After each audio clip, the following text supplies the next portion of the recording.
the American dream just stalled. Ford Motor Company, an iconic symbol of U.S. industrial might, has made the shocking decision to halt production in the United States, shaking the economic foundation of the nation. What was supposed to be a revitalization of American manufacturing under Donald Trump's watch is now unraveling into a tale of lost jobs, shuttered factories, and political blame games. At the center of it all? A controversial tariff policy that promised greatness but delivered chaos, and Trump isn't taking the fall. He's pointing fingers in every direction but his own. It all began with a grand vision. Picture this: a newly elected President Trump, eager to make his mark, decided that the American auto industry needed more than a tune-up. It needed a full overhaul. With boldness characteristic of his brand, Trump imposed a 25% tariff on imported vehicles and auto parts. The logic seemed sound on the surface. Make foreign goods more expensive so American-made products become more appealing. These tariffs, essentially taxes on imports, were supposed to boost domestic production and bring back jobs lost to globalization. The message was clear: America first. The administration painted it as a patriotic move, a strategic push to reignite the U.S. manufacturing engine. Supporters imagined a resurgence of the industrial heartland, brimming with factories humming to life, workers clocking in with pride, and American-made cars reclaiming their place in the driveways of millions. The economic roadmap was lined with optimism, nationalism, and nostalgia for a time when American steel ruled the roads. But the gears of the global economy don't shift that easily. What seemed like a powerful plan to restore U.S. manufacturing quickly collided with the harsh realities of 21st-century supply chains. Ford, despite its deep American roots, is a global company. Its operations, parts suppliers, and production lines span across continents. Slapping a sudden 25% tariff on imported components disrupted this delicate web overnight.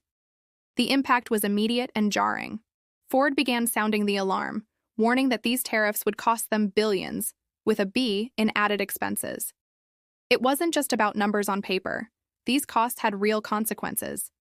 Imagine trying to assemble a car when critical parts suddenly surge in price.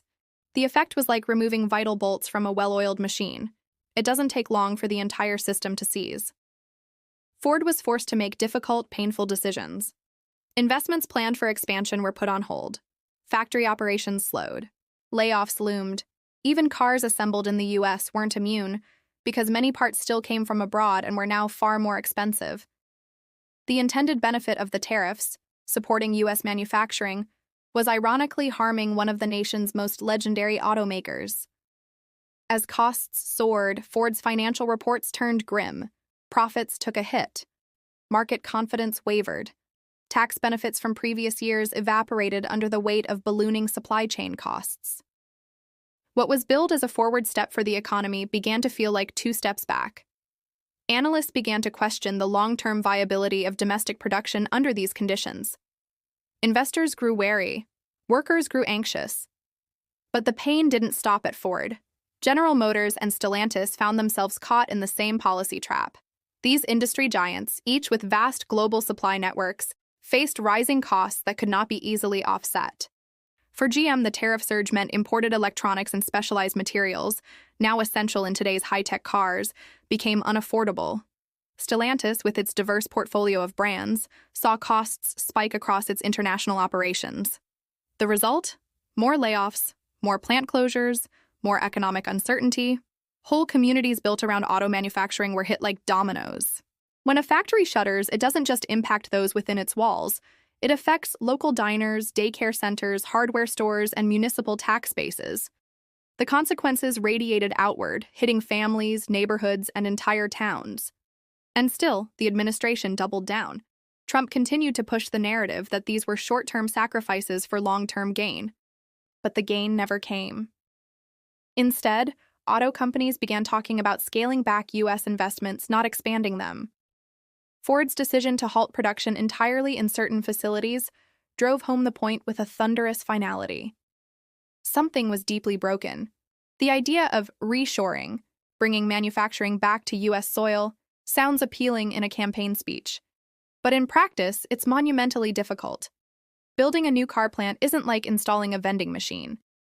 It takes land acquisition, environmental approvals, construction, machinery, worker training, and supplier coordination. It takes years and billions, spelled out again, billions, of dollars. A sudden tariff doesn't lay that foundation. It merely throws a wrench into an already functioning global system. A car is not a monolith. It is an assembly of over 30,000 parts sourced from hundreds of suppliers, many of whom operate outside the US. If an automaker wants to relocate production, all those suppliers need to be nearby too. That's not a tweak. It's a complete overhaul of decades of logistical evolution. The dream of instant manufacturing independence crumbled under the weight of reality. Experts were quick to weigh in. Economists and trade specialists warned that such sweeping tariffs could backfire. They described tariffs as a blunt instrument, too crude for the precision needed in international trade policy. A 25% surcharge on a critical industry wasn't just aggressive, it was reckless. Predictions of retaliatory tariffs from foreign governments soon came true, deepening the strain on already fragile trade relationships. And then came the consumer impact. Those same tariffs that made production more expensive didn't stay confined to spreadsheets. They showed up in your driveway. Car prices began to rise. Replacement parts for routine repairs became pricier. Insurance premiums edged upward.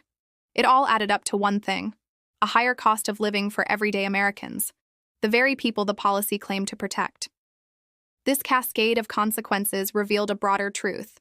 The auto industry thrives on stability and predictability. When policy becomes a moving target, the entire system destabilizes. Ford's decision wasn't about political rebellion. It was a business response to a fundamentally altered playing field. And yet, rather than acknowledge any missteps, Trump turned to his familiar playbook: assign blame. He pointed to auto executives, foreign competitors, even his political rivals. Everyone was complicit, he claimed. Everyone but the architect of the tariffs. In press briefings and public appearances, he insisted the pain was necessary, that the rewards were just around the corner. But the numbers didn't lie. And for workers staring down unemployment, the rhetoric rang hollow. In the end, what was promised as a renaissance became a reckoning. The America First dream has been tested, and perhaps proven flawed, in the crucible of real-world economics. Ford's shutdown isn't just a business story. It's a defining chapter in the history of U.S. industrial policy. It's a tale of ambition colliding with complexity, of policy written in slogans and implemented with sledgehammers. The shutdown is more than a signal flare. It's a warning siren. A reminder that reshaping global systems with political force alone is not only difficult, but potentially disastrous. That economics is not a zero-sum game. That modern manufacturing is built not on borders, but on collaboration. Now, with production halted, communities shaken, and political tempers flaring, one question lingers. Was this the price of progress, or the cost of pride? Either way, the engine of American industry has stalled, and getting it started again may take more than just tough talk and tariffs. It may require a complete rethink of how we define success in a global economy. One where shockwaves from a single policy decision can rattle factories, families, and futures across the world.